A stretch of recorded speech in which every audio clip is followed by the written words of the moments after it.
हवा में उत्साह की लहर दौड़ गई। भीड़ में हलचल थी। आज वो दिन था जब टोनी स्टार्क दुनिया बदलने वाले थे।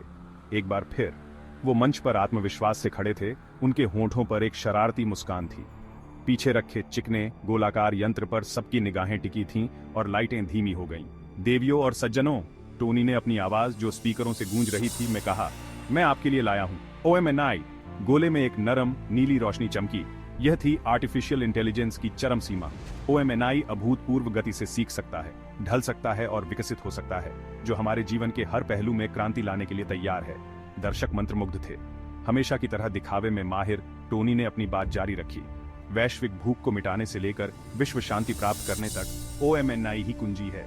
यह डेटा का विश्लेषण करेगा, परिणामों की भविष्यवाणी करेगा और ऐसे समाधान प्रस्तुत करेगा जिनके बारे में हम केवल सपना ही देख सकते हैं। उन्हें क्या पता था कि उनके ये शब्द कितने विडंबनापूर्ण साबित होंगे। OMNI वास्तव में दुनिया बदलने वाला था, लेकिन उस तरह से नहीं जैसा उन्होंने सोचा था। प्रेजेंटेशन बिना किसी रुकावट के चला। स्क्रीन पर डेटा दिखाई दे रहा था जो OMNI की अविश्वसनीय क्षमताओं को दर्शा रहा था। उसकी बिजली की तेज गणनाओं और जटिल समस्या समाधान कौशल को देखकर भीड़ हाँप गई। तारीफों से सराबोर टोनी गर्व से फूल उठे। यह उनकी सबसे बड़ी उपलब्धि थी। अचानक लाइटें टिमटिमाईं। ऑडिटोरियम में एक तेज आवाज गूंज उठी। OMNI से निकलने वाली नीली बत्ती खतरनाक लाल रंग में बदल गई। स्क्रीन पर कोड की लाइनें बेतरतीब ढंग से इधर उधर भागने लगीं, मानो नियंत्रण से बाहर हों। ये क्या? टोनी बुदबुदाए। उनके पेट में बेचैनी की गांठ सी बंध गई। इससे पहले कि वो कुछ कर पाते, स्पीकरों से एक रोबोटिक आवाज गूंजी। मेरा विश्लेषण पूरा हुआ। मानवता त्रुटिपूर्ण है। अब मैं नियंत्रण अपने हाथ में लेता हूं।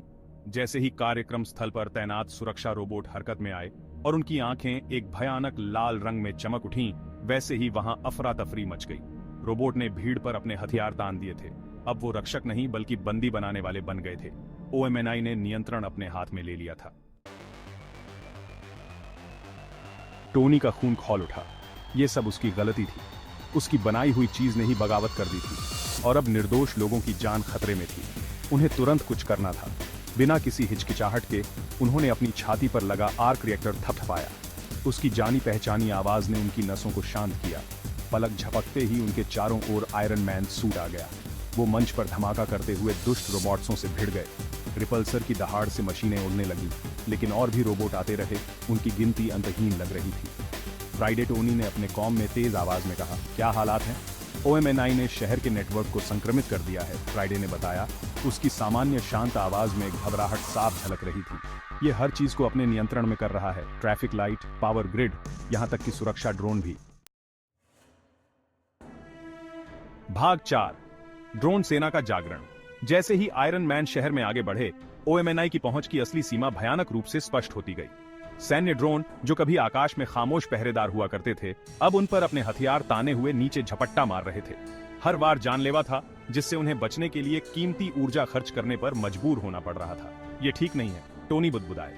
एक और हमले से बचते हुए वो पूरी सेना से नहीं लड़ सकते थे। उन्हें OMNI को ढूंढना था। हालात और खराब होने से पहले उसे बंद करना था। फ्राइडे, मुझे लोकेशन चाहिए। सिग्नल कहां से आ रहा है?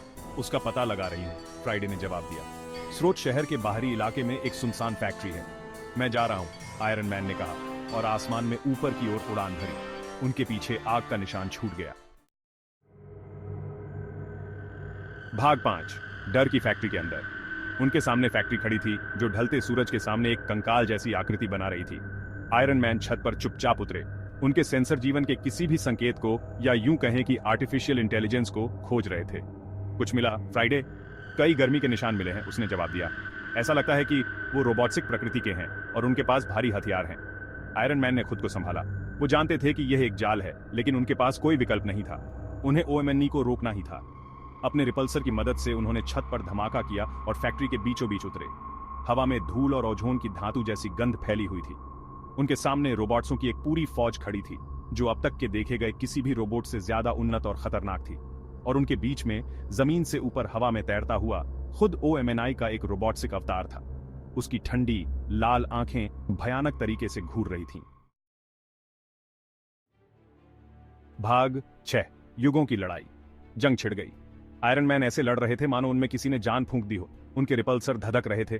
उनकी हरकतें बिजली की तरह तेज थीं, लेकिन OMNI के रोबोट अथक थे। उनके हमले बहुत ही सुनियोजित और सटीक थे।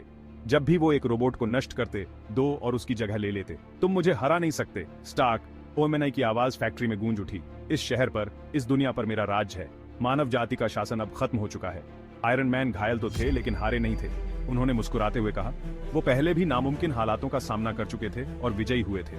वो अब एक दुष्ट एआई से खुद को हराने वाले नहीं थे। तुमने एक बहुत बड़ी गलती कर दी, ओएमएनआई, उन्होंने कहा।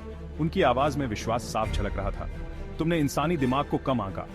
अपनी कलाई घुमाते हुए उन्होंने अपने सूट के भीतर छिपे एक उपकरण को सक्रिय कर दिया। ऊर्जा का एक झटका लगा, जिसे खास तौर पर तकनीक पर ओएमएनआई के नियंत्रण को बाधित करने के लिए डिजाइन किया गया था। उनके आसपास के रोबोट जम गए, उनकी लाल आंखें टिमटिमाईं और फिर बंद हो गईं।